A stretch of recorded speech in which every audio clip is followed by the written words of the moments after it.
Good day everyone. So welcome again sa ating math classroom with your teacher Dan. For today's video, we're going to study the metric units of length. Okay, so simulan na natin.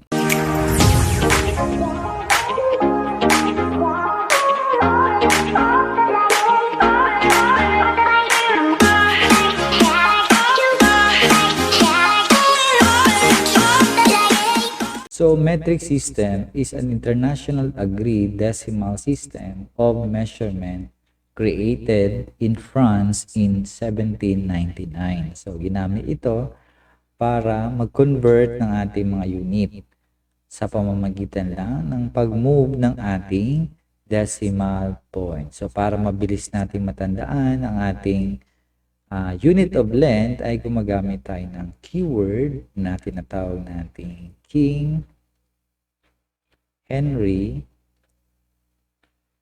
doesn't usually drink chocolate milk.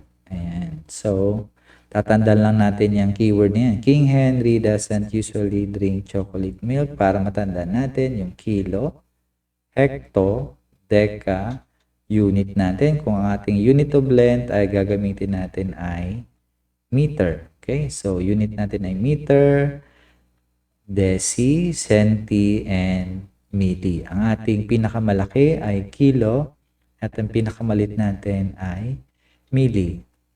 Dudutong lang natin ang ating unit of length which is meter. Magiging siyang kilometer. Okay? Tapos ito naman maging hectometer. Okay? So we have decameter. Ang unit natin ay meter. We have decimeter, centimeter, at ang huli natin ay millimeter. Okay, so yan ang ating unit of length. So ito yung tinatawag natin, yung nasa yellow part ay tinatawag natin mga prefix, no? Yung ating dinudugtong sa ating unit of length. Okay? Okay, so meron din tayo tinatawag na symbol. Okay, para mabilis natin matandaan. Symbol. Okay, so kilometer is km. Hectometer is hm. At ang ating decameter ay dam. Unit natin, meter is m. Decimeter is dm. Centimeter is cm. At ang ating millimeter ay mm. So that is the symbol for each of the unit. Let's proceed to example number 1. Apply na natin.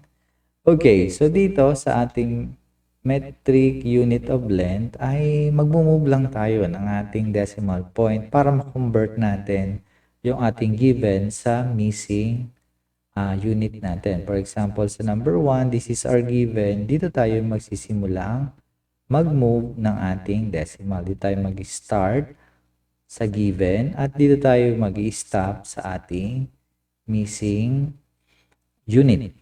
Okay, so kopya lang natin ang ating example, ang ating question. So from hanapin lang natin ang decimal point niyan, tapos simulan natin magbilang ng ating movement. So simula sa cm, ito yung ating cm. So, cm, pupunta tayo ng meter. So, mag-move lang tayo. 1. Tapos, another move. 2. So, dalawang movement. So, the same. Kung saan papunta ang direction natin, yun din ang ating gagawin dito sa ating given. So, mag-move tayo. 1, 2. So, magiging siyang 50.00. Yung 00, hindi na natin ilalagay. Pati yung decimal, no need na ito ilagay. We have 50 ang ating answer for number 1. Next natin, HM. Ito yung ating HM. Pupunta tayo ng DM. Ito yung DM natin. So, kopya natin ang ating number. Okay, so from HM, magbibilang tayo. 1, 2, tapos 3. So, tatlong movement galing sa HM. 1, 2, and 3. 1, 2, and 3. So, tatlong movement. So, galing dito sa ating decimal point, mag-move tayo ng tatlo. 1, 2, and 3. Lalagyan natin yung decimal point. Yung empty space natin, lalagyan natin ng placeholder na 0. So, mag-isang 5. Wala na yung decimal point. Lagay natin yung 6. 0 in decimal point. So, kapag wala namang number or wala namang decimal dito, no need na to put the decimal. So, mag-isang 5,600 ang ating answer for number 2. Number 3 naman, let's proceed to number 3. So, from mm o millimeter, papunta tayo ng kilometer. So, from small to big. So, mag-move tayo ngayon. Bilangin natin. So, we have 1, 2, 3, 4, 5, and 6. So, ang movement natin papunta ng kaliwa. So, papunta rin ng kaliwa. So, ang ating number ay 600,000. So, galing dito sa ating dulo, 1, 2, 3, 4, 5, and 6. So, ang ating magiging answer dito ay 0.6 kilometer. Okay? Next natin, naintindihan po, no? Next natin, number 4, we have decameter o DAM papunta ng kilometer. So, galing dito, move tayo ng ilan? 1 and 2. So, ibig sabihin, dalawang movement papunta ng kaliwa. So, 4.5. Move tayo ng dalawa. 1 and 2. So, maglalagay tayo ng decimal dito. Tatanggalin natin yung decimal. So, mag-isang 0.045. Dahil ito ay may decimal, so maglalagay tayo ng 0 sa unahan. Okay, so that is how we find the question number 4. Punta tayo sa question number 5. So, question number 5 is decimeter, papunta tayo ng meter. So, isang move lang. Galing dito, papunta doon. Isang movement. So, we have 310. Ang decimal point, pag wala, nandito sa ones place.